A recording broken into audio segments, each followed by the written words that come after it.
Here's a really cool tin lithograph toy from the 50s, well, mid-1900s, by Cragston. It's the Shuttling freight train. It's a pretty cool toy. I always loved these type of old toys, the tin lithograph ones. Back in my hometown of Terre Haute, Indiana, there was a department store called Schultz there. And they had this small toy shop in one section of the store in the front, where you can see in this glass one as you walk by on the sidewalk, all these different toys that they had for sale. And I do remember seeing this toy in the window that was all out, and every once in a while they would have it running so you could watch it.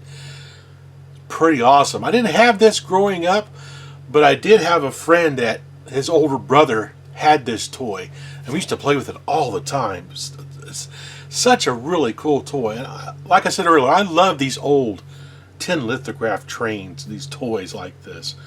Anyway, as you can see, we have all the different parts here. I don't have the original box. I couldn't find one for this video. But it came with, of course, the engine. We have the log carrying car. We got our little logs here. The unloading platform. We have the loading platform over there. And we have 4 pieces of track. So let's take a closer look at each piece. And then I'll put it all together and we'll run it. Now here's the engine that came with the toy. It's got some pretty good detail on it. It's very colorful. In the back we have our little conductor back there with this flag that he can wave.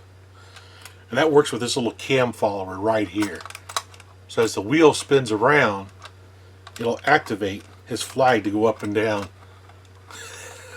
That's pretty cool.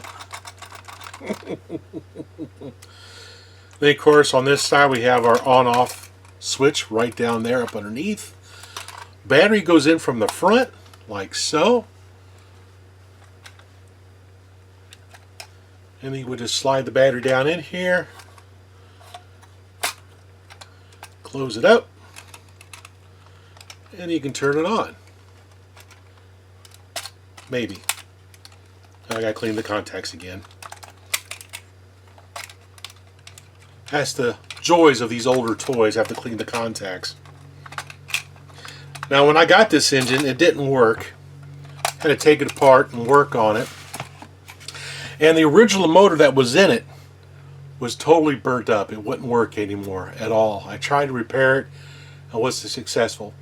But I did find a substitute motor with a little holder that I adapted to this engine. And it works perfectly fine now. So every once in a while you got to be a little creative when you're trying to save these older toys to get them to work. But at least it works now. Well, it'll work once I clean the contacts again. Next up, let's take a look at the little log trolley. It has a little dumping feature on it. See right there, to dump the logs off. And that's done with this little handle right there. That'll bump up against a block that's on the track. That both dumps the log and also uncouples the engine as well. See if you can see it there, the coupler moving. Very colorful.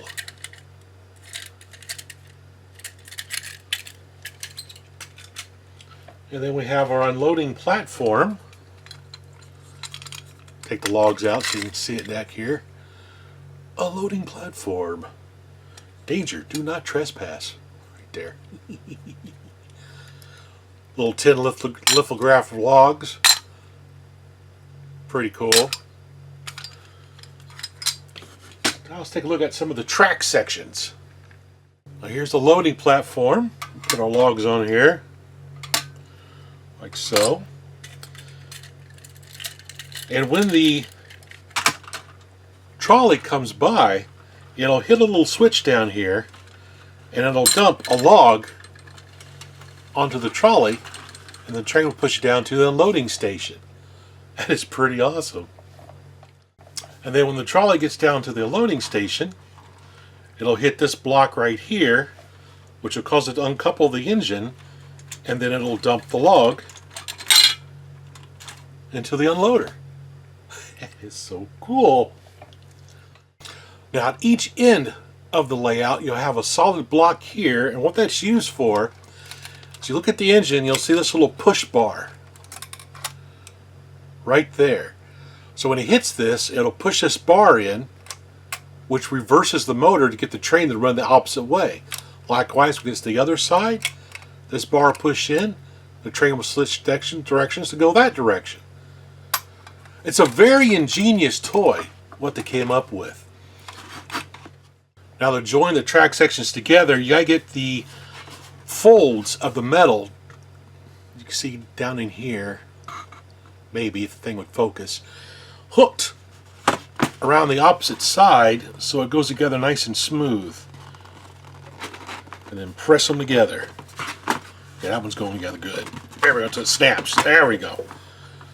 That's a nice, good connection. If you don't get a good connection here, it'll cause the train to skip around and maybe pop off the track.